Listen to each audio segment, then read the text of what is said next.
What's up, guys? It's Daniel, and welcome back to another video. Yeah, race review out's a lot later, isn't it? I had to work today. Anyhow, let's get into the review. This race definitely was a pretty interesting race, to say at the least, especially the end. Like, nerve-wracking finish, to say at the least, as you can tell by the title. You probably know why. But anyhow, let's get into the review. So, let's go through and talk about what happened in the race. So on the pole was Chase Elliott, and I pretty much was like, okay, Chase Elliott's probably going to be the car to beat. I had a feeling once he won the pole, I'm like, okay, he's probably going to be deja vu of last year. I just kind of felt that coming into today's race. And Chase Elliott pretty much just took off and away. On lap 2 or 3 of the race, Kyle Busch was attempting to make a pass for a second on William Byron, and he went overdrove the corner a little bit and basically spun himself out. This would all slow Truex up. However, Kyle Busch is able to continue on. With about 2 or 3 laps to go in stage 1, more tempers flare between Kyle Busch and William Byron. Kyle Busch literally runs into the back of William Byron and shoves Byron into the grass. And that tempers were flaring between the two, basically. At the end of stage 1, Chase Elliott was able to hold off. Well, wasn't able to hold off because he was like 5 seconds, but Chase Elliott pretty much straight up dominated stage 1. After the stage, tempers flared because Kyle Busch, William Byron literally drove right into the back of Kyle Busch. This had actually hurt Byron's day. This would however, also hurt Kyle Busch's day, which kind of sucked. Not for Kyle, but for William Byron. Kyle Busch started the whole ordeal, just saying, because he ran into the grass. And because it's also, Kyle Busch got a speeding penalty also on pit road as well, so he had to go to the rear as well. Went back racing on lap 25, and so a surprising strategy move. Kyle Larson decided to stay out in one of the most bizarre strategy moves I've ever seen.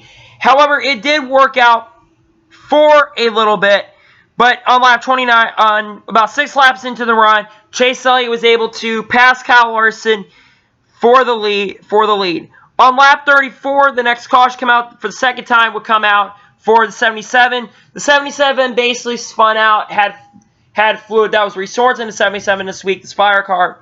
They had fluid in the car.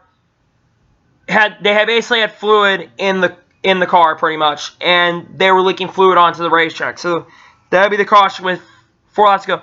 Went back racing with 4 laps to go, and Elliott was able to pull away and was able to win stage number. Well, yeah, he was able to. Well, he didn't officially win stage 2. Sorry, I'm getting a little mistracked. But also at the same time, Jimmy Johnson.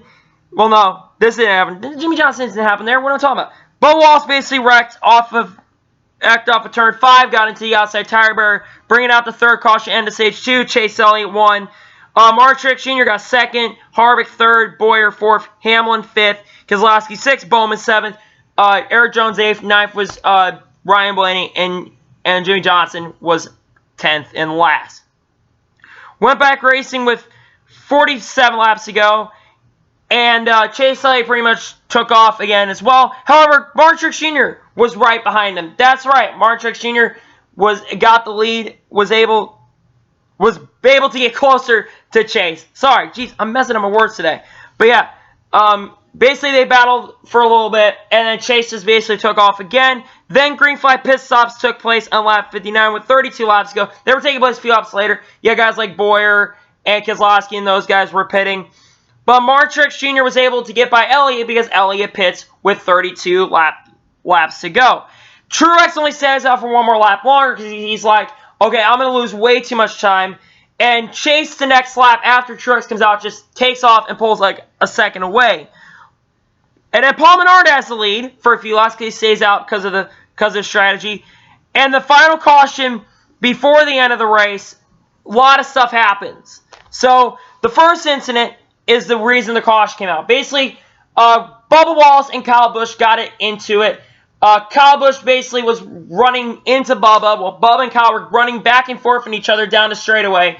And then Bubba pretty much just straight up wrecked Jimmy into the turn. Most popular driver at the moment, Yeah, Kyle, I don't know what Kyle was doing. Bubba's trying to defend his position. I get it. He got into him. It's just a racing deal. It's just probably possible rivalries in that situation. But yeah, caution comes out. Because this caution comes out with 26 to go, with 28 to go. Went back racing with 25 laps to go, and the final 20 laps are nerve-wracking. On the restart, you had Chase Elliott and Mark Truex going at it, going up toward the chicane, basically. They were beating and banging, and Chase Elliott was able to clear Mark Truex Jr. for the lead. Final 25 laps of the race were the most nerve-wracking laps of my life as a Chase Elliott fan. Basically, this was deja vu of last year because it was Mark Truex Jr. and Chase Elliott battling for the win again. And what I think was a little different this time was that Mark Truex Jr. was kind of better in going into the chicane, off the chicane, and Chase is better going up. Compared to last year, where Truex is better going up toward the chicane, and Chase was better going past the chicane. And Truex, unfortunately, was not able to catch him.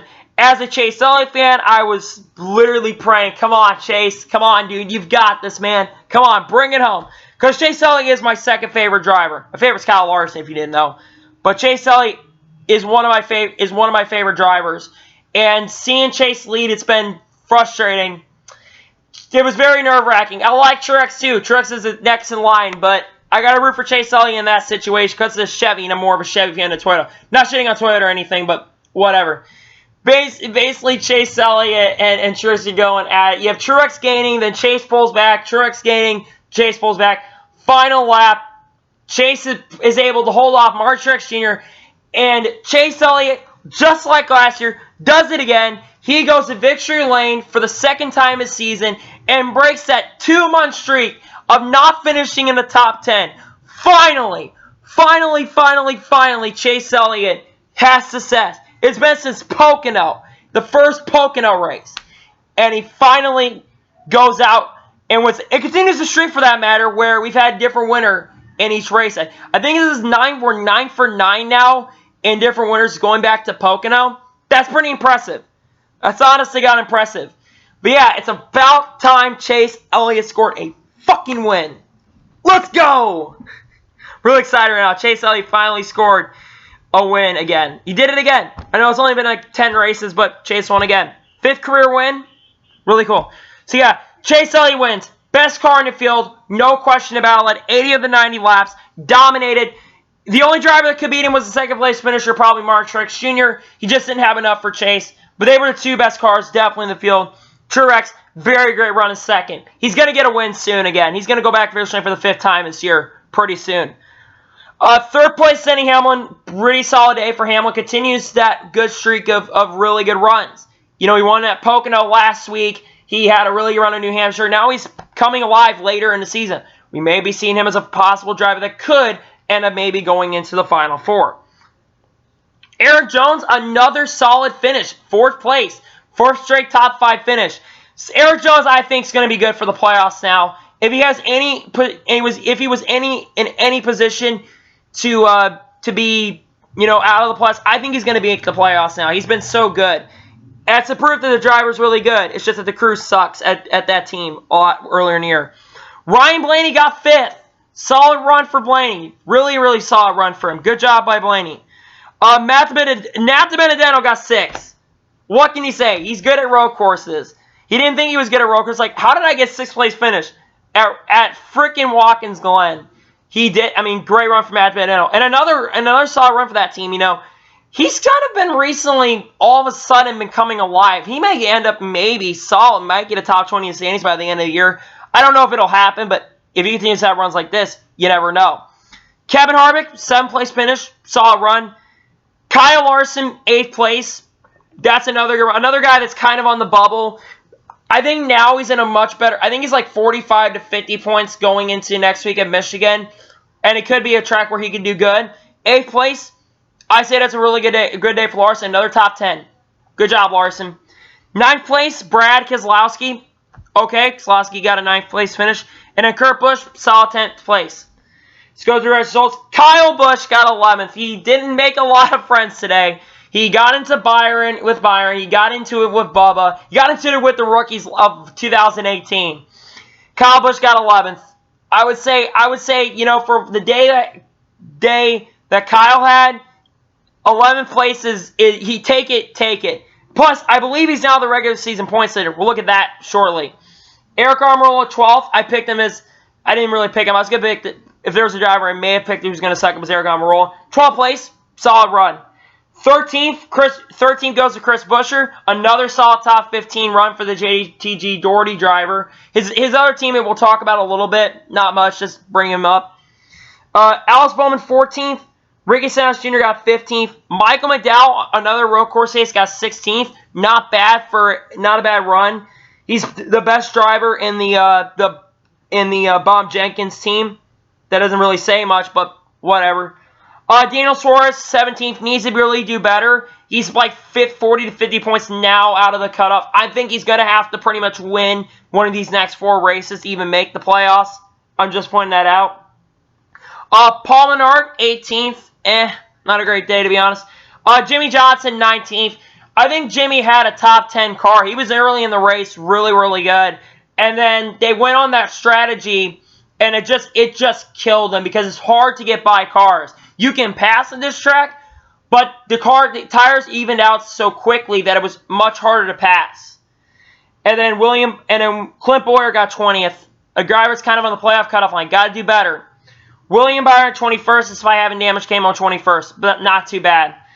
Dave Reagan 22nd. Joey Logano, disappointing 23rd place run. And I'm pretty sure now, like I said, he already lost the point lead. Disappointing for a guy who's had a pretty solid year. Logano's had a solid year. Matt Tiff 24th. Ryan Newman 25th. Kind of went on a strategy, I think, and just not a great day for Newman. He's another playoff driver and needs to do better. Parker Gleason 26th. Ross Chastain 27th. Bubba Wallace 28th. 29th. Landon Castle. And 30th was Ty Dillon. 31st, Austin Dillon. 32nd, Josh Bilicki. 33rd, Cody Ware. 34th, Corey LaJoie. 35th, Daniel Hemrick. 36th, Ryan Preece. Ryan Preece, I don't know what happened to him. He just went off the track for some reason. He was running 16th at one point. And finishing last in 37th is Reed Sorensen. So now, let's go ahead and take a look at the playoff standings. So Kyle Busch leads the playoff standings. Second, Martin Truex Jr. Third, Denny Hamlin. Fourth, Brad Keselowski. Fifth, Joey Logano. Sixth, Chase Elliott. Seventh, Kevin Harvick. Eighth, Kurt Busch. Ninth, Alex Bowman. 10th, Eric Almirola. First car that does not have a win. Ryan Blaney 11th, William Byron 12th, Eric Jones 13th, Kyle Larson 14th, Clint Boyer 15th, and Jimmy Johnson jumps into the playoffs while being 16th. Now let's actually take a look at the regular season standings. The regular season standings. The point standings for the regular season championship. Kyle Busch, for the first time in a long time, is the regular season points leader. Despite having a kind of not the best day in the world, he comes home as the points leader in the regular season standings. And remember, if you win the regular season championship, you get 15 playoff points, which could be crucial for a guy like Kyle Busch. Joey Logano, second. Kevin Harvick, third, 74 back. Denny Hamlin, fourth, 80 back. Truex is fifth, 98 back. Keselowski is sixth, 123 back. Seventh is Kurt Busch, 172 back. Chase Elliott moves up to eighth in regular season points, 175 back. Eric Almirola, ninth, 211 back. Ryan Blaney 10th, 218 back. 13th is Eric Jones, 253 back. 14th Larson, 261 back. Clint Boyer 15th, 295 back. And Jimmy Johnson 16th, 207 back. Tied with Ryan Newman for 16th. So let's look at the drivers who really are on the playoff bubble. Eric Jones is 58 points to the good. I think he's in a really good position. Byron, even though he kind of had a little bit of a struggling day, he's 54 points, but William Byron 60 points. He's not going to lose that in 1 or 2 races. He's pretty much good to go. Larson 46 points. Solid. I think he's good enough for at least 1 or 2 races where if he has a bad race, he's not going to lose it in one race. He might lose it in a couple, but 1 or 2 races he ain't going to lose it. Clint Boyer, he's 12 points above the cutoff line. Yeah, he's still got to kind of worry about it. At this point, he's got to worry about maybe making the playoffs or not. We'll have to see. And then Jimmy Johnson and Ryan Newman, they are tied for the final spot. Man, the final 4 races are going to be interesting. Daniel Suarez is 18th. Actually, he's only 25 points outside of the cutoff line. Got to do better. Got He's gonna have to have better races than this, so he's got to do better. And that's it for the playoff drivers. So those 4 drivers I mentioned, Clint Bowyer, Jimmy Johnson, Ryan Newman, and Daniel Suarez, they're going to be the guys we're going to have to watch for right now, even though that could change in the coming few weeks, like at Michigan or Bristol or Darlington or Indianapolis. Man, the championship going to the regular season finale at home Indianapolis is definitely going to be interesting. But anyway, let me give you my opinion of the race. I'm going to give it a solid 9 out of 10 race. Final flats were extraordinary, were really interesting. There was a lot of good racing on the track. Watkins Glen is the best track, I think.